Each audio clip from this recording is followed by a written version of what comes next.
bersyukur untuk ibadah Natal daripada Garuda di Lampung Tengah. Hamba-hambamu yang melayani di kabupaten ini Tuhan dan sekitarnya, kami percaya Tuhan luar biasa. Engkau yang berbicara kepada setiap kami disegarkan, setiap kami dikuatkan sehingga kami bersemangat melayani Tuhan di tengah pandemik yang terus berlangsung di negeri ini. Di dalam nama Tuhan Yesus Kristus, Anak Allah yang hidup, kami berdoa dan mengucap syukur. Yang diberkati Tuhan, sama-sama kita katakan amin. Puji Tuhan. Shalom. Saya kalau lewat di apa ini namanya Bandar Jaya itu selalu berpikir kapan saya bisa melayani di Kabupaten Lampung Tengah, khususnya di Bandar Jaya. Kalau berkhotbah di Lampung Tengah sudah berulang kali, bahkan pernah berbicara di pendopo kantor Bupati Lampung Tengah, ya Bapak Ibu beberapa tahun yang lalu. Saya juga sudah lupa siapa bupatinya itu. Biasanya saya melayani di Metro, di gerejanya Pak Harto ini, apa namanya, di pusatnya MDC di Metro begitu. Tapi kali ini saya ada di tempat ini karena saya kemarin memberitahu kepada Pak Thomas bahwa saya akan ke Lampung untuk mengunjungi panti asuhan kami yang ada di Lampung Selatan. Lantas Pak Thomas bilang, boleh nggak sekalian sharing ke tempat hamba-hamba Tuhan di sini ya. Saya suka sekali Bapak Ibu untuk melayani, memberkati para hamba-hamba Tuhan. Dan terima kasih untuk kesempatan yang luar biasa yang diberikan oleh Pak Thomas dan teman-teman gembala di dalam lingkungan Garuda. Andreas Sustomo, Bapak Ibu, nama saya. Andreas itu saya berikan setelah saya menjadi Kristen tahun 79. Jadi separuh usia saya adalah orang non-Kristen. Ayah saya Haji, seorang petinggi militer, tentara, gitu. Terakhir adalah anggota Dewan Pertimbangan Agung di Jalan Pak Harto, dimakamkan di Makam Pahlawan Taman Pahlawan Kalibata, ya, dengan SK Presiden. Saya menjadi Kristen karena saya pernah tabrakan hampir mati di tahun 76.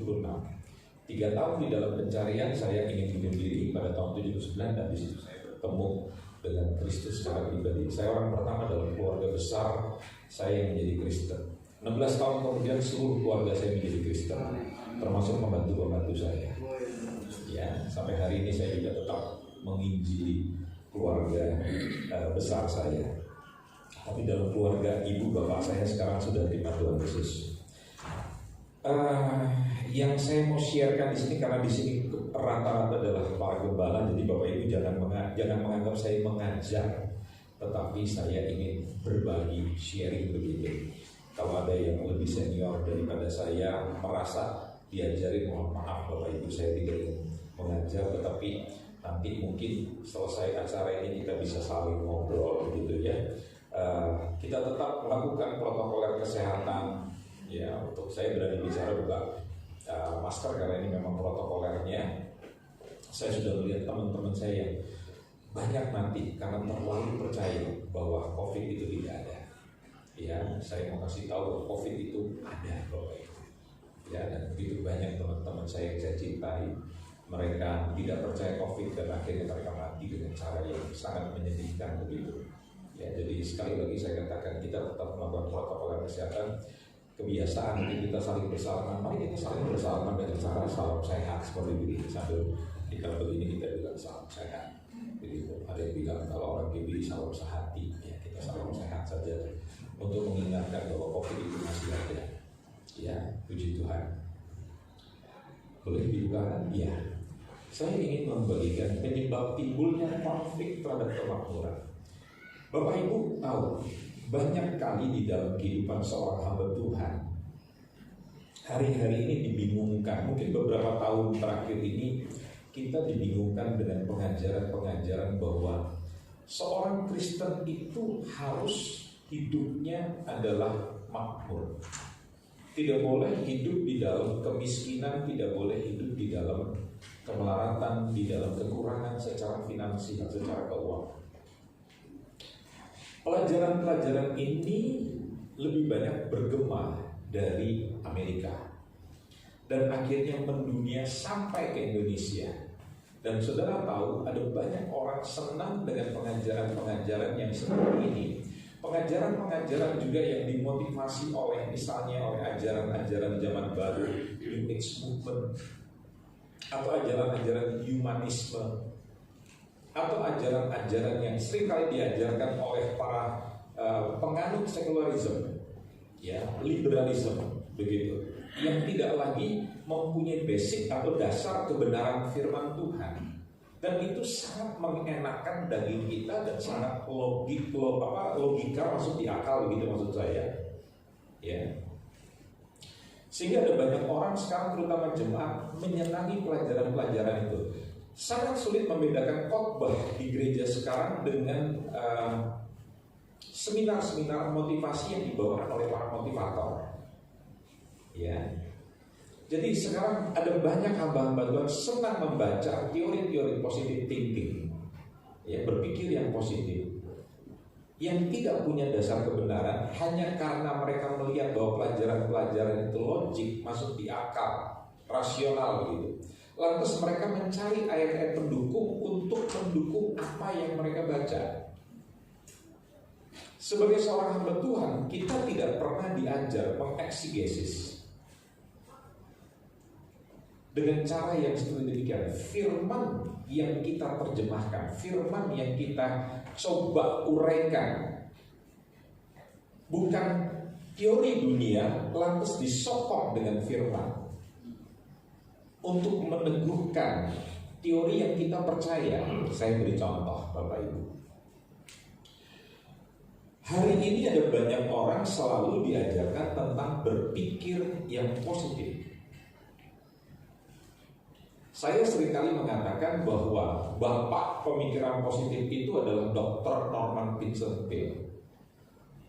Dr. Norman Vincent Peale sangat senang berbicara tentang teori positive thinking, berpikir yang positif. Tapi satu hari tatkala dia mengenal Tuhan, dia mengatakan dengan jujur dalam satu tulisannya di buku yang terkenal bahwa tulisan-tulisan saya tentang positive thinking di luar kebenaran firman Tuhan yang saya temukan pada hari ini. Nah, saya beri satu contoh, Bapak Ibu. Satu hari Yesus memberikan pengumuman kepada murid-murid bahwa sebentar lagi anak manusia akan ditangkap dan dia akan disiksa dan kemudian dia akan dimuliakan. Murid-murid yang sudah bersama-sama dengan dia mengatakan begitu. Itu tidak boleh terjadi pada dirimu. Petrus yang orang yang bersuara lantang mengatakan, tidak boleh guru mengalami hal yang seperti demikian dan tidak akan pernah terjadi. Sekarang saya tanya jujur pada Bapak Ibu yang hadir pada hari ini. Kalau ada orang mengatakan bahwa hal yang negatif tidak boleh terjadi pada diri gurunya, pemimpinnya, saya tanya, baik atau tidak? Baik.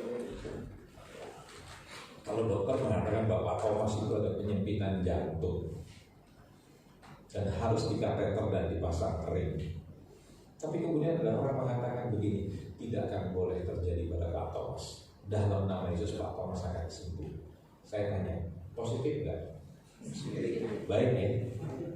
Pernyataan daripada murid-murid Tuhan itu sangat baik, sangat positif. Enggak boleh terjadi pada guru.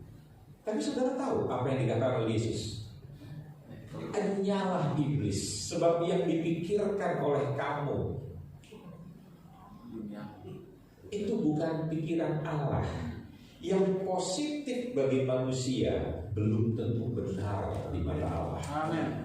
Bisa membedakan Bapak Ibu? Ada banyak hal yang positif dalam hidup ini, tetapi itu belum tentu benar. Berapa banyak hamba Tuhan yang takut mati? Kalau saya lihat yang hadir di sini nggak ada yang takut mati. Sulit membedakan takut mati dengan blow on. Lack of knowledge, kurang pengetahuan. Saya nggak perlu mempersoalkan tentang begitu banyak hamba Tuhan yang kurang pengetahuan. Teman saya seorang letnan jenderal polisi, dia mengatakan pada saya, tahu nggak Pak Andreas, bahwa COVID ini adalah rekayasa manusia. Dan sampai hari ini ada begitu banyak orang, tentara, maksud saya polisi, yang mati karena COVID. 2 bulan yang lalu saya diundang mengajar di Mabes TNI Cilangkap untuk mengajar para jenderal di 3 angkatan. Seperti biasa saya mengajar dalam 1 tahun beberapa kali untuk karakter building, mengajar karakter. Nah, saya melihat di situ tentara-tentara tidak ada yang memakai masker. Lantas ada di situ Marskal pertama, Brigadir Jenderal bintang 1 dalam Angkatan Udara, dia berkata begini, Pak Andreas tahu di sini tentara tidak ada yang pakai masker karena kebanyakan para pemimpin di sini tidak percaya dengan COVID. Nah, saya tanya, loh kenapa kok kalian di luar pakai itu? Ya cuma show off aja untuk pamer saja, menunjukkan bahwa kami juga memiliki peraturan. Tapi di dalam markas tidak ada yang pakai itu. Dan saudara tahu, ada seorang staf daripada seorang Mayor Jenderal TNI yang mengikuti pelajaran saya. Dia berkata begini pada saya, kolonel pangkatnya. Dia bilang begini, Pak Andreas, saya bukannya tidak percaya, tetapi saya yakin kalau orang itu imunnya baik dan tak perlu takut. Saya tidak mau berdebat. Pada waktu saya akan berangkat ke Lampung sini, staf daripada Kasum TNI, Ibu Kolonel Tri, dia nge-WA saya, Pak Andreas, Kolonel David yang ngomong sama Bapak baru tadi pagi jam 5 dimakamkan dengan protokol COVID. Saya merasa tahu Bapak Ibu, COVID itu sungguh ada. Amin. Jadi jangan sampai kita berpikir bahwa kita punya iman. Nah, hamba Tuhan itu kan sekarang banyak sekali takut dengan kematian. Paulus itu confuse-nya, bingungnya cuma 2 hal saja. Dia bilang gini, aku ini bingung dalam hidupku. Kalau aku mati, aku tahu itu lebih baik bagi diriku karena aku bersatu dengan Kristus. Tapi kalau aku hidup, itu menguntungkan kalian semuanya. Anggap ya Bapak Ibu, bingungnya cuma begitu. Tapi sekarang kan hamba Tuhan bingungnya bukan di situ. Berapa banyak orang yang yakin bahwa kalau mati masuk surga? Boleh saya lihat kanan? Yakin? Yakin begini-begini masih ada banyak. Ini terus turunin lagi masih ada. Nah sekarang saya tanya, siapa yang siap saya doakan sekarang berangkat juga?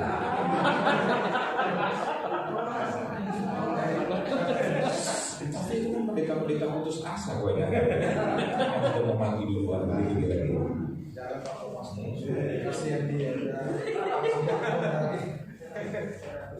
Jadi artinya kita mengalami pergeseran di dalam keimanan kita. Yang kedua yang saya perhatikan juga adalah begini.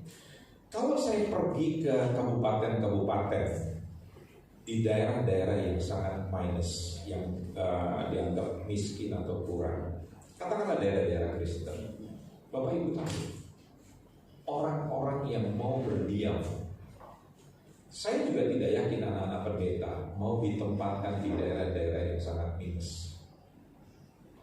Seperti katakan di NTT, seperti katakan di Papua, katakan di Kabupaten Nias. Di Pulau Nias itu ada 5 kabupaten kota. Setiap tahun meluluskan lebih daripada 300 sarjana pendidikan, guru pendidikan. Tapi Pulau Nias itu bertahun-tahun sampai saya berdiri di depan sini. Bangunannya lengkap 6 kelas SD, bangunannya lengkap 6 kelas SMP. Tetapi gurunya cuma 2 atau 3, kadang-kadang 1. Itu potret pendidikan di Indonesia.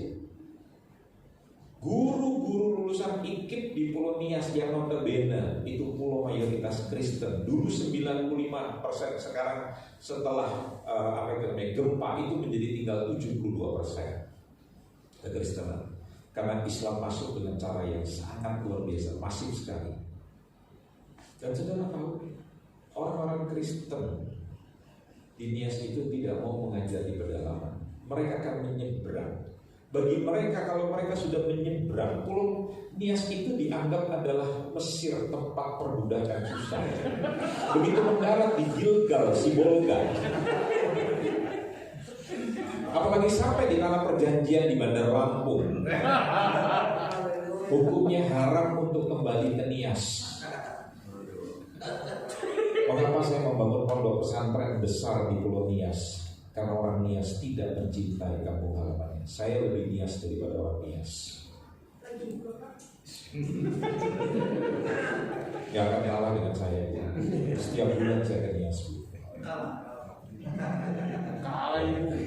Bupati dan wali kota mengatakan Pak Andas lebih Nias daripada orang Nias.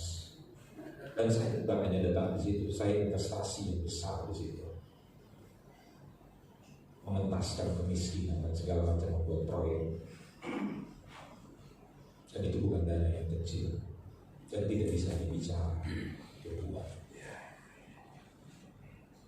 Bapak Ibu boleh melihat proyek saya di Lampung Selatan. Boleh datang Pak Thomas berkunjung melihat. Di sini ada salah satu pemimpin pengasuhan di sini, Pak Insinyur Benyamin. Ya, saya sedih sekali. Kenapa? Gak usah kita bicara tentang jemaat. Anak-anak pendeta belum tentu mau ditempatkan di pedalaman. Yang menarik, Pak Bupati mengatakan orang-orang Kristen itu Pak mau ditempatkan 1 tahun saja dan tidak mau extend, tidak mau diperpanjang. Tetapi mereka-mereka yang menggunakan ini, nangkap ya maksud saya? Ya, ada yang saya tanya Pak, Ibu mengerti ini? Helm Pak. Ya.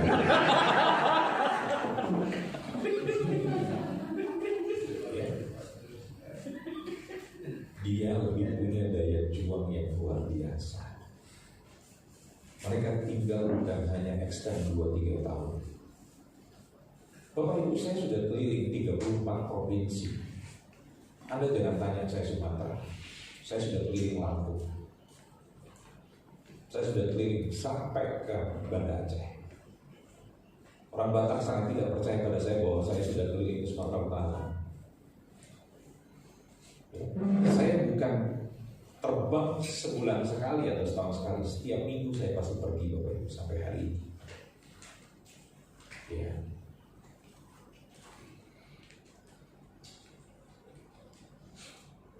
Dan seorang hamba Tuhan tidak perlu takut COVID. Mengapa saya bilang begitu? Dokter kalau takut COVID, banyak orang yang akan mati di rumah sakit. Tentara sampai hari ini, dari mulai terdengar COVID sampai hari ini, tentara itu tidak ada istilah work from home, bekerja dari rumah, nggak ada istilah. Pilot stewardess, apa itu namanya, pramugari, tidak ada bekerja dari rumah. Itu bukan negotiation. Terus tiba-tiba orang masuk dalam pesawat tidak terdengar. Karena kami bekerja dari rumah, pesawat ini akan kami kendalikan dari rumah.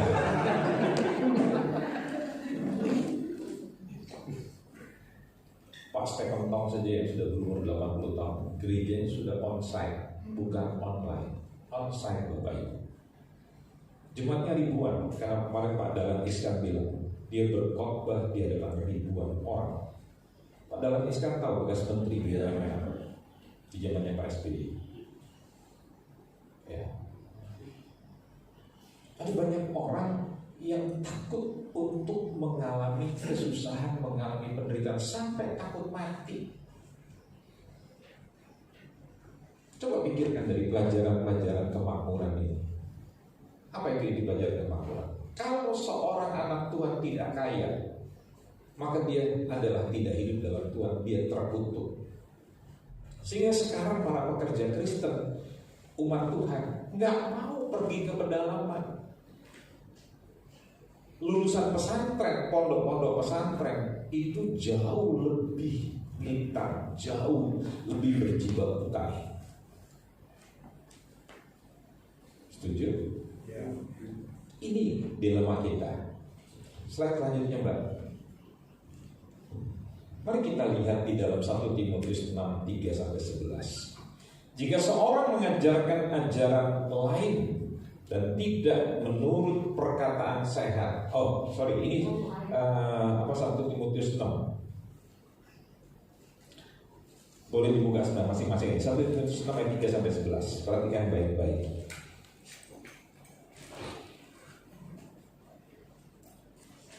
Ini tidak ada dalam slide teman. Bapak Ibu buka semua. Jika seorang mengajarkan ajaran lain dan tidak menurut perkataan saya, ini perkataan Tuhan kita Yesus Kristus, dan tidak menurut ajaran yang sesuai dengan ibadah kita, ia adalah seorang yang berlagak tahu padahal tidak tahu apa-apa. Penyakitnya ialah mencari-cari soal dan bersilat kata yang menyebabkan dengki, cedera, fitnah, curiga, percekcokan antara orang-orang yang tidak lagi berpikiran sehat dan yang kehilangan kebenaran, yang mengira ibadah itu adalah sumber. Hari ini tuh gereja dianggap menjadi sumber keuntungan. Pendeta sukses itu harus memakai batik yang mewah, tidak boleh pakai batik seperti saya.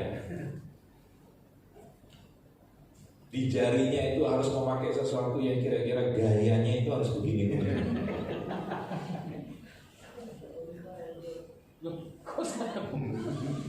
Dan itu dijadikan ukuran sukses. Mahalnya sepatu di mana dia tinggal, itu dijadikan ukuran. Padahal ayat 6 mengatakan memang ibadah itu kalau disertai rasa cukup memberi keuntungan besar. Filosofinya apa? Dalam ayat yang ke-7, sebab kita tidak membawa sesuatu apa-apa ke dalam dunia dan kita pun tidak dapat membawa apa-apa keluar. Tadi Pak Thomas bertanya pada saya, Pak Andreas, apakah sampai hari Minggu di Lampung? Saya bilang besok saya mesti kembali ke Jakarta. Hidup itu adalah sebuah perjalanan. Kalau saya datang di Lampung ini pada hari Minggu, kemudian Selasa saya kembali, hidup itu adalah sebuah perjalanan yang singkat.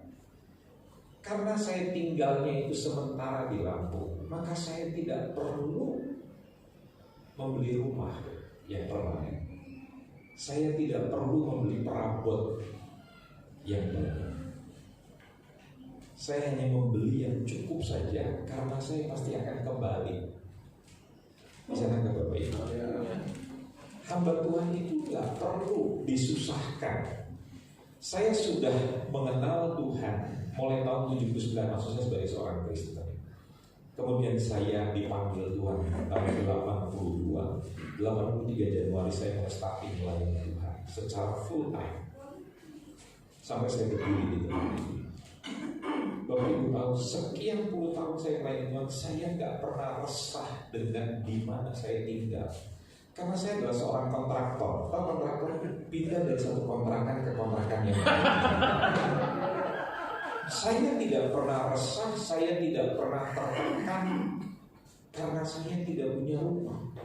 Sampai satu hari di awal tahun 2000 pada waktu itu, ada sebuah keresahan di dalam jiwa saya. Keresahan itu berkata begini, seandainya nanti kamu dipanggil Tuhan, bagaimana istri dan 4 anak laki-lakimu dan 3 anak perempuan? Saya punya 7 anak Bapak. Jadi kalau kau bilang bahwa saya punya anak 2 susah, kabar baiknya ada yang lebih susah. Ya, ya ibu-ibu ya, kalau baru satu aja susah, ingat yang di depan sini punya 7 anak.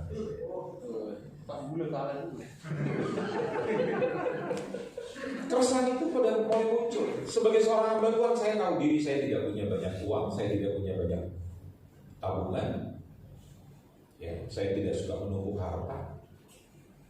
Saya tinggal di Jakarta, tetapi saya tahu diri karena keuangan saya tidak banyak, maka saya mencari, mengintip itu kira-kira di mana di Bekasi, di mana di Tangerang ada tanah murah. Ya, tapi itu kan rancangan manusia, rancangan Tuhan berbeda. Kalau Tuhan ingin kita memiliki sesuatu, maka Dia bisa memberkati kita tanpa perlu begini. Saya sudah di Lampung Bapak Ibu dari tahun 87 pada waktu ada lokasi Batu Desa, Lokakarya Simposium Membangun Pedesaan yang diadakan di Kota Metro. Dan itu membawa saya, teman-teman saya membawa saya untuk pergi ke Lampung Utara. Pada waktu itu masih satu wilayah, Kabupaten Lampung Utara. Dan disitulah saya berpikir, ada begitu banyak anak-anak pendeta di pedalaman yang susah. Kalau mereka boleh memilih, mereka tidak akan mau jadi anak pendeta. Mereka akan lebih memilih menjadi anak pendeta GSJ Bandar Jaya, karena bisa sekolah di Semarang.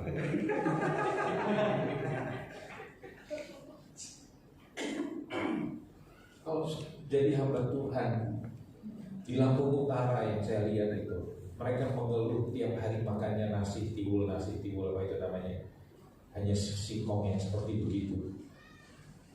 Itu sebabnya saya memulai pelayanan untuk menolong anak-anak pendeta.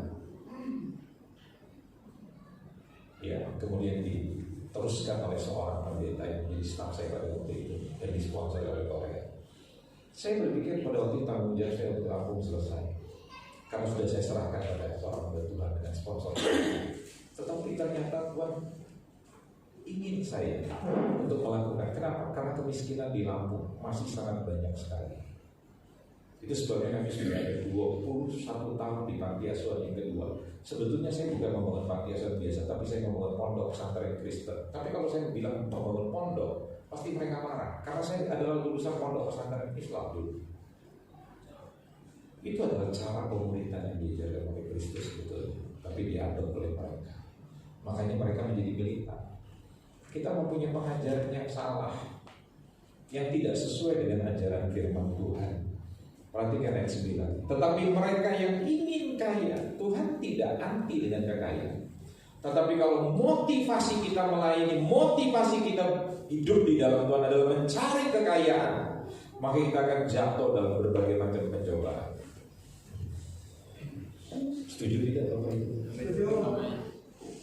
Ibu yang melahirkan saya, yang mengatakan di tahun 79, keputusanmu untuk menjadi seorang yang murtad dari Islam itu kamu bodoh.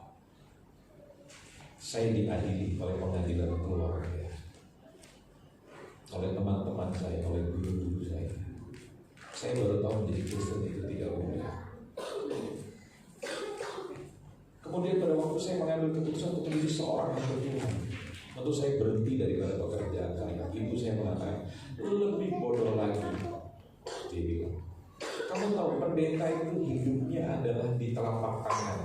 Kerjanya adalah mengedarkan list-list derma. Mau beli pagi aja minta bantuan. Itu saya ingat di telinga saya, di hidup saya. Sehingga saya bernasar pada Tuhan. Dalam keadaan apapun juga, pantang buat saya untuk meminta sesuatu kepada siapapun juga. Sehingga 7 tahun pertama saya melayani Tuhan, saya tidak mau digaji. Bekerja di dalam satu gereja, saya tidak menerima persembahan, menerima gaji, PK, enggak. Hanya ingin tahu, benar enggak Tuhan panggil saya? Amin. Dan sebagai seorang mantan Islam, saya belajar, apakah Tuhan yang saya hidupi sekarang itu hidup? Tahun 86 akhir, saya membawa tiket saya ada kurang lebih 60 tiket lebih. Maksud saya ada 60 kali saya melakukan perjalanan begitu. Ya, saya persembahkan di atas pertimbangan ibu saya, pangkor ibu saya. Saya bilang ini loh Pak, selama saya pergi di tahun ini, itu Desember 86, Mama tahu tidak pernah saya bersuara sama Mama. Dan Mama tahu tidak pernah saya bersuara pada jemaat. Mama tahu saya tidak pernah bersuara pada siapa-siapa. Tapi Tuhan membawa saya pergi ke tempat-tempat yang jauh, sampai di Korea Selatan, tanpa dukungan siapapun juga. Karena saya punya Tuhan yang hidup. 16 tahun dari tahun 79 ibu saya menerima Tuhan Yesus.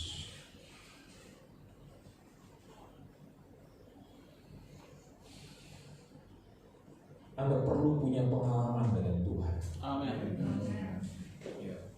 Hari ini ada banyak orang sekedar firman itu terbatas kepada kognitif, pengetahuan, knowledge, tapi tidak punya pengalaman. Firman hanya dalam bentuk logos, bukan dalam bentuk rema, sesuatu yang dialami. Nah kalau firman cuma hanya sekedar logos, hanya sekedar pengetahuan kognitif saja, maka orang itu tidak akan punya sesuatu yang luar biasa. Dan sekarang ukurannya diganti dengan dunia, filosofinya dunia. Bahwa tanda orang hidup dalam Tuhan itu mempunyai kekayaan materi. Loh, mereka yang gak hidup dalam Tuhan lebih kaya daripada orang-orang yang di dalam Tuhan, betul kan? Bukan itu ukurannya. Kita sedang dibohongi oleh iblis. Ya.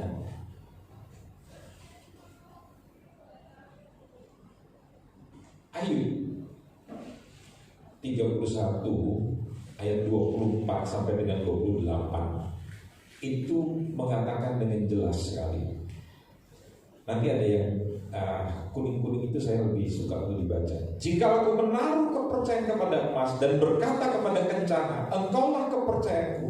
Jika aku bersuka cita karena kekayaanku besar dan karena tanganku memperoleh harta benda yang berlimpah-limpah. Jika aku pernah memandang matahari ketika ia bersinar dan bulan yang beredar dengan indahnya, sehingga diam-diam hatiku terpikat dan menyampaikan kecupan tangan kepadanya, maka hal itu juga menjadi kejahatan yang patut dihukum oleh hakim, karena Allah yang di atas telah kuingkari. Slide selanjutnya, Pak. Anda lihat pengejaran materi versus penyediaan ilahi. Bapak Ibu, dari saya semenjak melayani Tuhan tahun 83 Januari awal saya full time sampai saya berdiri di tempat ini, ya, saya belum pernah begini. Saya belum pernah mengadakan bazar untuk mengadakan malam dana buat pelayanan saya. Buat pembangunan gedung gereja belum pernah, Pak. Buat pembangunan panti-panti, pelayanan saya di 4 tempat di Indonesia belum pernah. Panti yang di Lampung dibangun bangunannya lebih daripada 3,5 miliar.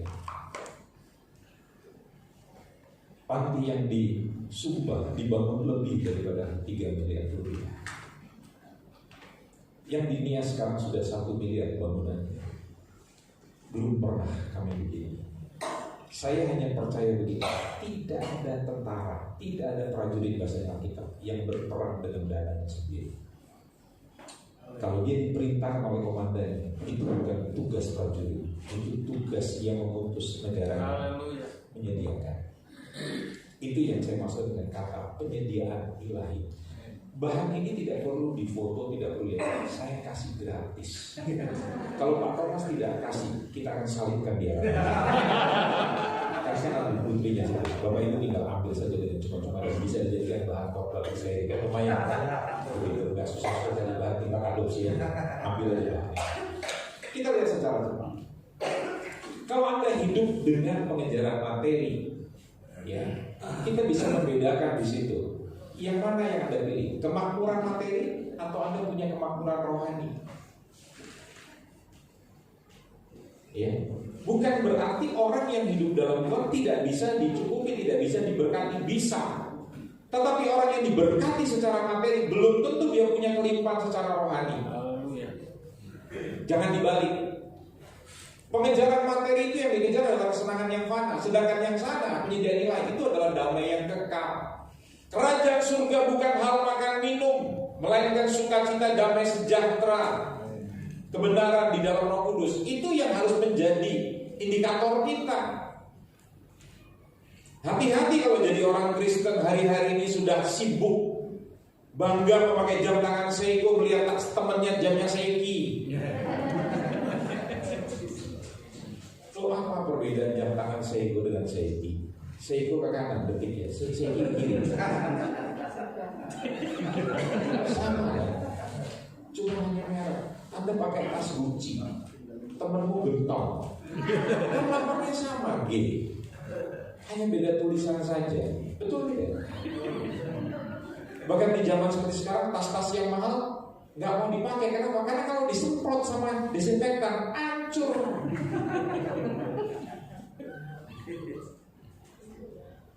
Nggak penting sekarang ini. Di zaman seperti ini orang baru melihat hakikat hidup itu bukan seperti yang selama ini dikejar oleh manusia. Kekayaan atau hubungan.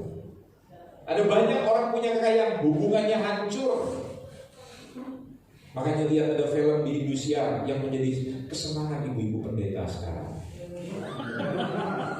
Dengan lagunya Rosaku menangis.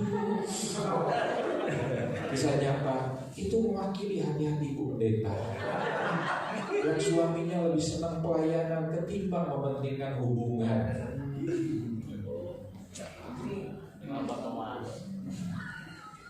Saya pernah mengajar dalam pertemuan hamba Tuhan di persekutuan Pasilas, di mana namanya Maranatha. Saya pernah tanya di sini sama ibu-ibu, saya bilang waktu itu, ibu-ibu siapa di sini yang suaminya setiap pulang selalu peluk istri dan mencium istri? Ada 2 ibu pendeta. Boro-boro. Saya percaya ibu itu tidak hadir pada sore hari ini. Itu ibu-ibu di kabupaten lain. Kalau bapak-bapak pendeta di sini kelihatannya baik-baik ya sekarang. Sambil peluk istrinya. Ingat loh, kalau soal kejatuhan itu yang bisa jatuh bukan hanya jemaat, pendeta bisa jatuh, betul kan? Ya kan? Yesus ketemu pelacurnya bertobat, perempuan Samaria itu, betul kan? Pendeta ketemu pelacur, pendeta yang berubah. Saya percaya di sini kan? Waktu orang mengejar materi, dia punya ketentraman dalam benak. Waktu dia hidup di dalam Tuhan, dia punya ketentraman dalam Tuhan. Sukacitanya itu bukan karena dia memiliki sesuatu, sukacitanya itu karena Tuhan. Aku tahu apa itu kelimpahan, aku tahu apa itu namanya kekurangan. Di dalam Yesus bisa terjadi itu apa namanya kekurangan. Hari ini orang yang mengajarkan teori kemakmuran sampai bingung. Kok Tuhan memberkati kami, bisa usaha kami bangkrut? Penanam modal terbesar yang main saham terbesar namanya Warren Buffett, orang terkaya sekarang nomor 3 di dunia. Dia mengatakan COVID bisa menghancurkan dunia usaha. Dan hanya dalam waktu beberapa bulan saya mengalami kerugian sekian miliar, bukan rupiah, sekian miliar US dollar. Investor terbesar di dunia, pemilik Airbnb, mengatakan saya membangun usaha saya bertahun-tahun dalam jaringan hotel, rumah yang dijadikan penginapan. Hanya dalam hitungan bulan bisnis itu hancur. Dan orang-orang yang percaya dengan teori kemakmuran sampai heran, kok sekarang mereka bisa tiba-tiba mereka dipilotkan, mereka bisa mengalami penurunan dalam dunia usaha. Orang yang percaya dengan mujizat bingung, kok saya bisa sakit. Loh, Paulus saja bisa sakit kok. Orang mengajar hari ini setelah Yesus naik di sorga, tidak mungkin ada penderitaan. Itu anggapan goblok. Coba baca dong dalam perjanjian baru Yesus sudah disalibkan. Yakobus bisa mati disalib. Tahun 69 Nero itu, Kaisar Nero membakar separuh kotanya. Untuk apa? Membangun perluasan daripada istananya. Tetapi dia membuat tuduhan yang membakar kota itu adalah orang-orang Kristen. Dan orang Kristen dibunuh oleh tentara Roma. Itu kan sejarah yang Bapak Ibu bisa googling, bisa lihat pada hari ini. Kalau Anda tidak punya sejarah gereja, sejarah purbakala, Anda bisa googling sekarang, Anda bisa lihat di Google ini. Apa yang sekarang kita nggak bisa pelajari? Sebagai hamba Tuhan kita tidak boleh bodoh.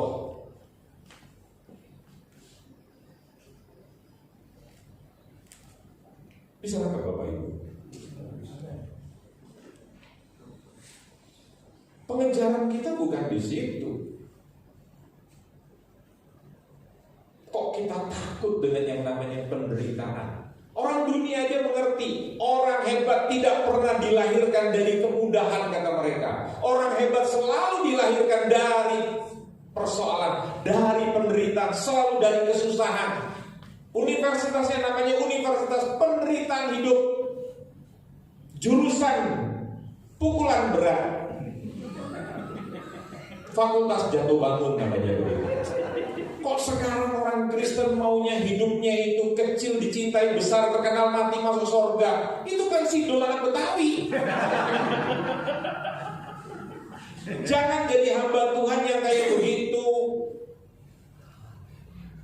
yang takut dengan kesukaran, sampai lupa dengan penderitaan. Setuju? Ya. Lihat, keuntungan yang diterima kebanyakan untuk diri sendiri.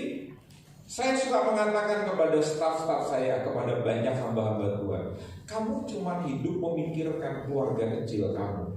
Sedangkan di saya ada ratusan hamba Tuhan yang hidup menjadi staf saya. Ada begitu banyak gereja yang saya topang. Dan hari ini penghasilan saya dipotong 40% secara gaji. Kemudian saya tidak pernah lagi diundang di perusahaan-perusahaan, saya tidak lagi berkhotbah di gereja-gereja besar. Saya bisa memilih saudara gereja mana yang memberikan persembahan saya. Kalau saya ambil Mata Duitan, pantang haram hukumnya untuk saya pergi ke GSJ Bandar Jaya. Apalagi yang kecil-kecil begini. Tadi saya sudah ceritakan pada Pak Thomas, GSJ mana yang saya mengajar. Tapi saya bukan hamba Tuhan Mata Duitan. Makanya pada waktu suatu saat Pak Thomas bilang, Pak, nanti kalau mampir ke Lampung boleh rahasia tempat kami. Saya senang sekali. Di sini ada Pak Harto, boleh tanya gembalanya itu. Pak Wandi, berapa saya dibayar kalau khotbah di situ? Mereka bukan tidak pernah memberikan PK, diberikan, tetapi saya kembalikan saudara. Kenapa? Karena saya anggap Lampung itu adalah kawan-kawan saya semua. Lebih baik saya memberi. Kan lebih berkah memberi daripada menerima. Pada waktu saya kemarin di Medan, anak saya bertanya, anak saya ketiga laki-laki, dia bilang gini, kok papa lucu? Gereja itu kasih persembahan kok dibalikin? Kan gereja itu lagi ngebangun. Saya perlihatkan pada dia, pada waktu kita memberi, ada waktu di mana Tuhan akan mengganti. Dan menggantinya itu bisa berlipat kali ganda. Mana yang Anda pilih? Kepentingan diri sendiri atau untuk pelayanan? Anda untuk mendapatkan otoritas, kuasa, kesombongan, atau Anda betul-betul memilih itu kemurnian? Itu teruji di situ. Nah, Anda bisa belajar semua. Slide selanjutnya, Mbak. Sumber dari gambar diri Anda. Kita lihat sikap mental yang positif dengan dibandingkan dengan iman Alkitabiah. Ya, sumbernya itu kalau bermental positif itu positive thinking itu adalah imajinasi, sesuatu yang saudara bayangkan dalam konsep yang ideal. Itu yang dunia sekarang gambarkan, bukan firman Tuhan. Mana yang lebih keren naik mobil 1 juta umat dengan mobil Mercedes? Hamba Tuhan tidak akan berhasil kalau belum naik mobil, apalagi naik motor. Itu belum sukses. Hamba Tuhan belum sukses kalau pakai mobil 1 juta umat, mesti mobilnya di atas 500 juta ke atas. Itu kan konsep yang digambarkan oleh dunia, dan itu sekarang dipikirkan, diimajinasikan. Tuhan tidak suruh kita merenungkan konsep dunia, tetapi disuruh merenungkan, memikirkan firman. Nah, bapak-bapak ini lucu kadang-kala. Yang diimajinasikan itu bukan istrinya, tapi janda sebelah itu loh. Sampai akhirnya tidur itu muncul dalam monitornya di kepalanya. Begitu tidur itu bisa memanggil Mina, Mina. Istrinya tanya, lo kamu tuh tidur manggil siapa? Mina. Oh, aku lagi karunya lidah. Mina sakara lama sakara lama sakara. Cuma kedengarannya kamu itu Mina saja. Ini adalah hamba Tuhan yang cerdik seperti ular, lurus seperti kampret. Pengejarannya apa? Apapun yang bisa dipikirkan, seperti kata dunia para motivator, apapun yang kamu pikirkan kamu bisa capai. Sampai lupa dalam sekolah kehidupan ini tidak semuanya bebek yang punya sayap, ada burung yang punya sayap. Kalau bebek belajar jadi burung, dia stres, dia akan patah sayapnya karena memang dia tidak diciptakan untuk terbang. Tapi burung tidak diciptakan untuk tenggelam, kecuali burung itu adalah penguin. Anda harus mengerti panggilan Anda. Saya pernah dalam satu seleksi Indonesian Idol, di situ saya berdiam di sebuah hotel besar di kota Medan, yang sekarang namanya menjadi Grand Mercure. Dulu masih namanya Grand Angkasa, itu merupakan hotel bintang 5 pertama di kota Medan. Sebelum saya dijemput, saya makan pagi di situ. Saya melihat peserta seleksi daripada Indonesian Idol. Saya mendengar ada seorang bernyanyi. Lalu saya panggil dia, "Bang, sini bang. Kamu latihan nyanyi?" "Iya om." "Mau ikut apa?" "Indonesian Idol." "Oh." Saudara tahu, itu saya dengar saja saya hampir pingsan. Itu kalau sampai ayam mendengar korban akan berjengkel. Dia nggak jadi idol di situ, dia akan jadi odol. Orang nggak tahu diri gitu. Dia berpikir itu adalah jalan pintas untuk terkenal. Saudara mesti tahu diri, tidak semua pendeta itu bisa bernyanyi. Ada pendeta yang kalau khotbah bisa menidurkan jemaat, itu karunia. Saudara tahu hari ini ada banyak orang yang susah tidur. Dia datang dalam kebaktian, itu sangat memberikan jawaban. Teman-temannya bilang susah tidur, datanglah ke GSJ Akademi. Kebetulan gembala mengundang seorang hamba Tuhan yang bisa menidurkan kita selama khotbah 45 menit. Kalau saudara tidak dipanggil sebagai pembicara, tidak perlu jadi pembicara. Dalam istilah TNI militer, itu adalah istilah namanya mereposisi. Saudara harus tahu tempatnya di mana. Dan nggak perlu. Saya punya teman gembala saudara di Surabaya, nggak pernah khotbah. Dia tahu diri, dia bilang saya kalau khotbah panas, bukan jemaat yang stres, saya sendiri stres.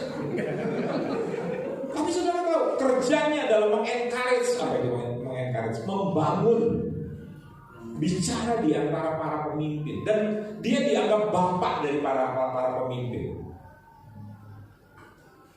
Bisa kan? Ya. Ini adalah satu pikiran yang sangat duniawi. Metode aku adalah aku. Ilustrasi.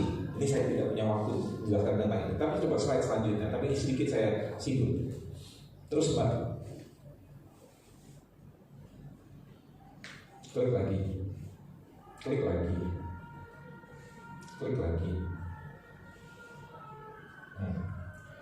Akar penyebabnya itu adalah keyakinan yang salah. Saya tidak tuliskan di sini, tapi saya bacakan buat saudara. Saya akan merasa aman dan berarti bila saya telah mengumpulkan harta yang banyak dan meraih kedudukan yang cukup serta prestise pengakuan untuk merasa makmur. Itu keyakinan yang salah. Keyakinan yang benar, saya menemukan rasa aman dan berarti dalam sikap saya bergantung kepada Kristus yang akan memenuhi semua keperluanku tanpa melihat apa yang kumiliki atau tidak kumiliki, dengan memahami tujuannya bagiku. Saudara mengerti, saya tidak perlu berlomba dengan bapak ibu punya rumah di Bandar Jaya, di kecamatan Teginandang ini, dan bagi besar saya. Saya nggak perlu berlomba. Mengapa? Karena ini bukan tempat tinggal saya. Jadi saya datang ke sini cuma sementara. Kalau saya mau tinggal di sini, saya akan menumpang di rumah Pak Thomas. Saya tidak perlu beli properti. Setuju? Saya nggak perlu beli mobil untuk saya tiba di sini. Saya tinggal minta tolong Pak Thomas jemput saya di airport berhenti lagi. Selesai. Kenapa? Karena suatu saat saya akan pulang. Itu ilustrasi. Jadi Bapak Ibu gak perlu melakukan pengejaran yang dilakukan oleh dunia.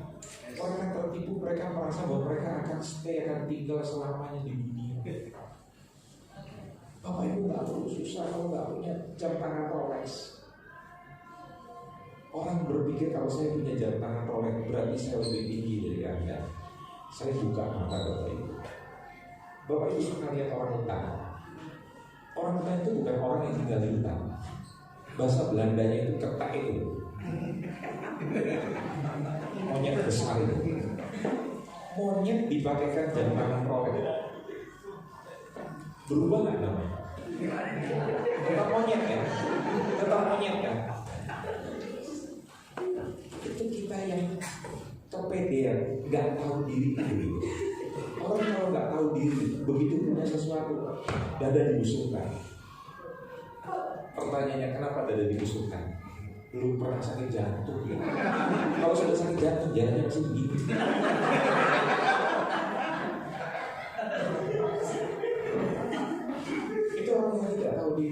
Dan orang yang tidak tahu diri bukan hanya orang yang sombong, orang yang rendah diri itu juga orang yang tidak tahu diri. Tadi saya ngeliatin ibu-ibu ukurnya, ibu-ibu tuh semuanya ngadep ke atas begitu. Terus saya lihat ke atas, oh ada layarnya di atas. Rupanya nggak hafal ukurnya. Tapi saya tanya, jujur ya, banyak nggak di jemaah, banyak nggak hamba-hamba Tuhan, anak-anak Tuhan, kalau bicara di depan mimbar itu nggak berani lihat orang, selalu lihat yang atas. Kalau nggak ke bawah, kalau nggak ke dinding, saudara-saudara, saya akan bersaksi. Lo jemaatnya di situ kok dia minum sih? Kenapa begitu? Karena dia tidak percaya diri. Dia merasa minder, rendah diri. Orang yang minder, rendah diri itu adalah orang yang tidak tahu diri juga. Bisa apa? Makanya saya kagum sama keturunannya Zakius itu. Itu orang yang tahu diri, pendek tapi tahu diri. Makanya orang pendek itu lebih pintar. Bilang kepada sebelah orang yang pendek. Sekarang nggak perlu dia naik di atas pohon dipotong dinaikkan. Ingat ya, Alkitab hidup orang pendek. Berbahagia orang yang rendah karena kamu akan ditinggi. Hidup orang pendek. Lagi Pak, akar penyebab, ya. Terus,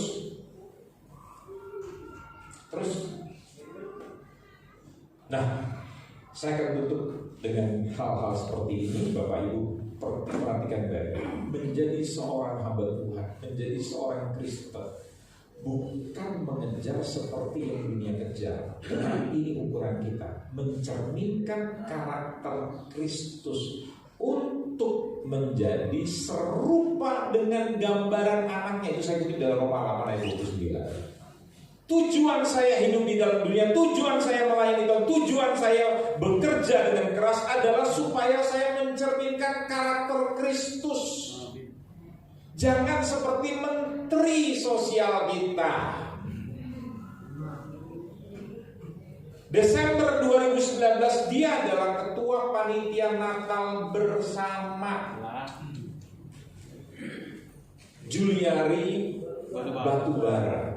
Saya kasihan dengan keluarga batu-batu yang lainnya.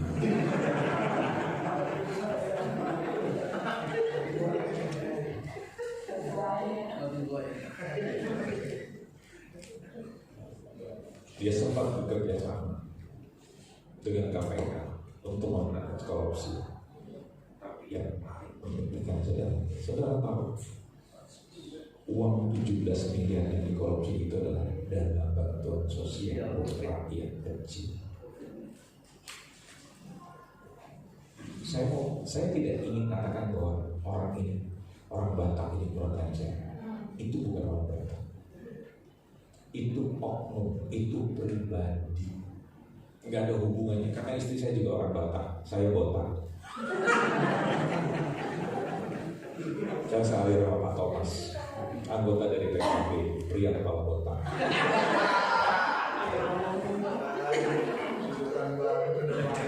Menyedihkan kan? Pejabat Kristen hanya karena ingin kaya. Ibu tahu berapa kekayaan keluarga Juari Batubara ini? Lebih daripada 400 miliar rupiah yang dilaporkan di dalam komisi kekayaan. Rumahnya banyak sekali, bukan hanya di Jakarta Selatan, di Jakarta, tetapi di Kabupaten Simalungun.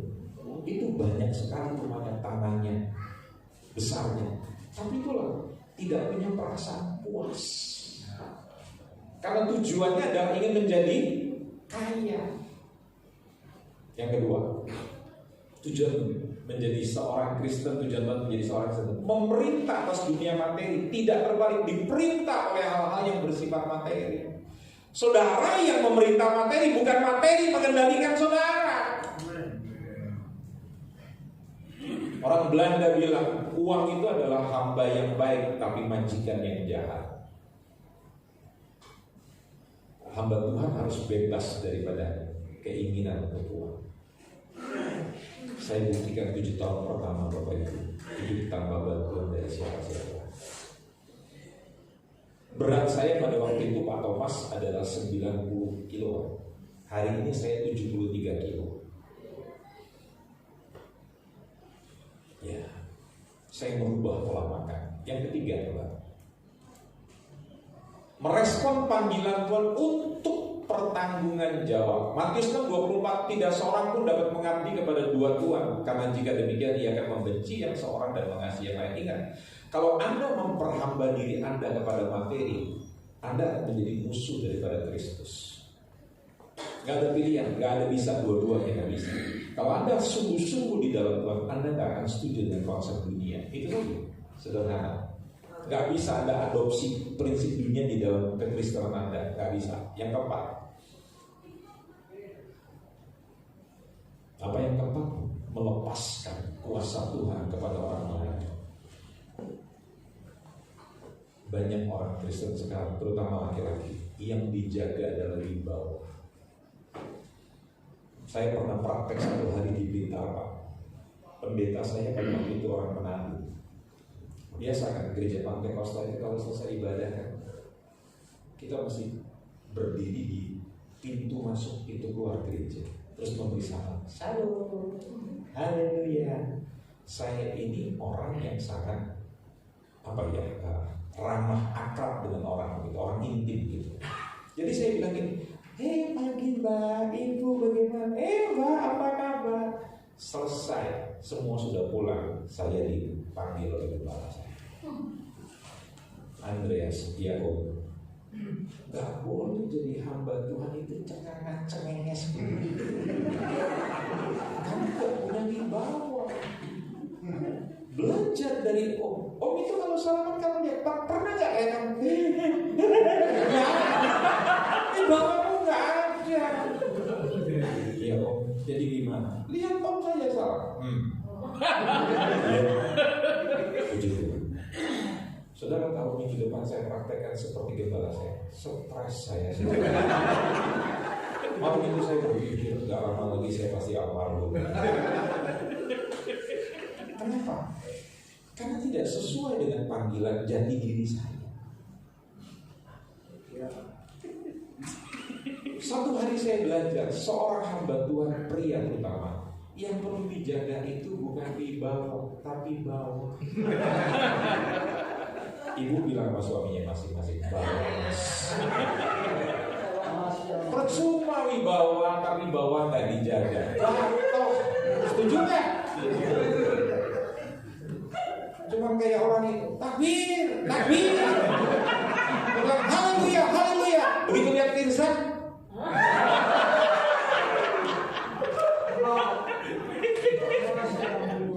hamba Tuhan itu harus menang dari godaan. Hamba Tuhan hebat itu bukan karena punya bulu dada, monyet lebih banyak.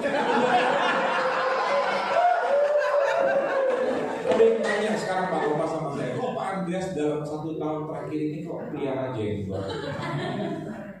Bukan untuk menunjukkan bahwa saya kaumnya mereka, bukan. Hanya untuk mengalihkan, karena biasanya selama ini orang selalu melihat ke atas.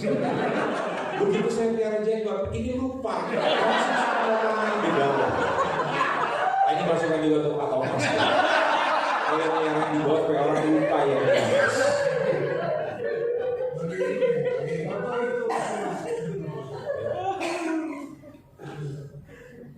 Ini mami kan nggak ada lagi. Nanti sudah mami, aku suruh pelihara jenggot. Ya. Ukuran seorang pria itu bukan di bulu dada atau di kumis, karena kucing pun berkumis. Bisa tangkap nggak? Anda nggak perlu stres, nggak punya kumis, dicampur kemiri, merica. Buat apa, Pak? Hamba Tuhan itu yang penting bukan wibawa, tapi menjaga kesucian. Bukan yang dibesarkan tubuhnya. N1, N2, N3, saya bilang ember. Percuma Anda fitness, Anda olahraga segala tetapi Anda dikalahkan sama apa? Anunya. Apa itu anu? Nafsu. Setuju nggak? Jangan terbiasa lihat perempuan.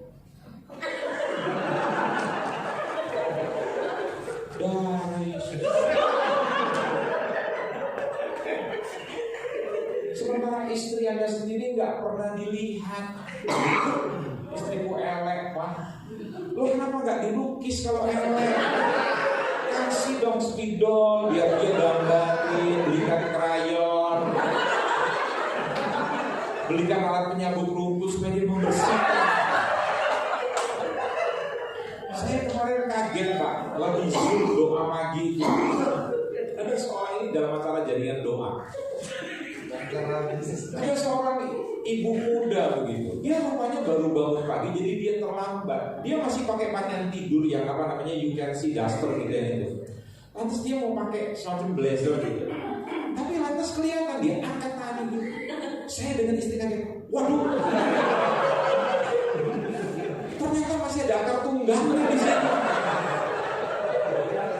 Biasanya kan perempuan di kota-kota besar itu kan sudah bersih ya. Itu masih ada akar tunggangnya. Mengerikan sekali. Itu Allah. Tapi saya mau kasih tahu, kecantikan seorang wanita itu juga bukan di situ. Amin. Setuju nggak? Kecantikan seorang wanita itu waktu suaminya pulang dia menghormati suami. Orang yang paling ganteng di dunia baru tiba. Walaupun pulangnya malam jam 1 malam, jangan disambit, sambut. Makanya sampai ya. Mandi dulu udah saya siapin air panas, nggak perlu dicampur biar melempung.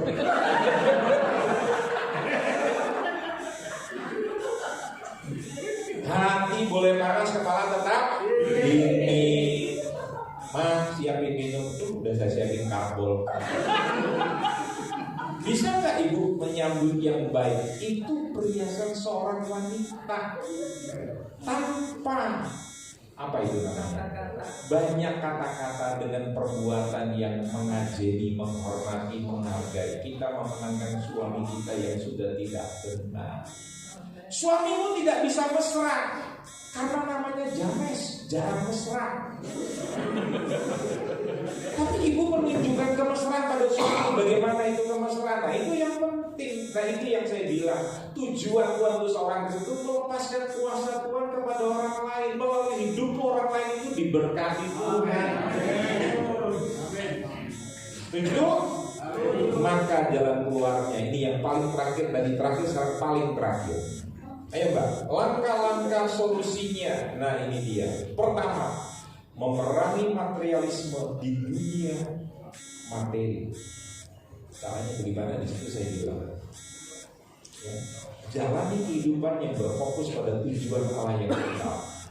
Hidup belajar, memilih gaya hidup yang tidak memanjakan diri. Hindari ikatan utang yang tidak produktif. Bapak Ibu boleh percaya boleh tidak. Dari semenjak saya bekerja sampai saya berdiri di tempat ini, saya belum pernah berhutang. Belum pernah berhutang. Sampai hari ini saya belum pernah berhutang dan belum pernah merasakan apa itu artinya berhutang. Ada dipakai, nggak ada. Saya tidak akan pernah meminjam. Itu baru hidup yang betul-betul mengalami kemerdekaan secara keuangan. Bisa kan Bapak Ibu? Jangan menimbun harta dan memperkaya diri. Jangan mengambil keuntungan finansial dari orang lain. Hamba Tuhan jangan sampai mengambil keuntungan finansial dari orang lain. Selanjutnya Pak.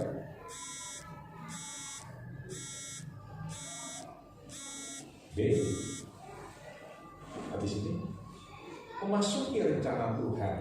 Bagaimana caranya? Anda perlu belajar. Ya. Percayalah kepadanya. Percayakan hidup Anda kepada Tuhan, maka Dia akan memberi Anda kepercayaan dan selanjutnya. Ya, selesai. Maukah Bapak Ibu hidup di dalam kebenaran yang luar biasa? Jangan mengikuti teladan dunia, ajaran dunia. Anda akan menjadi bingung dalam hidup ini. Saya berharap pelajaran pada sore hari ini akan membekali kita semua untuk menjadi orang Kristen yang mempercayakan hidup hanya kepada Tuhan saja. PowerPoint-nya bisa diambil nanti dari Pak Thomas, diminta dan cuma-cuma. Tinggal berikan saja apa itu namanya,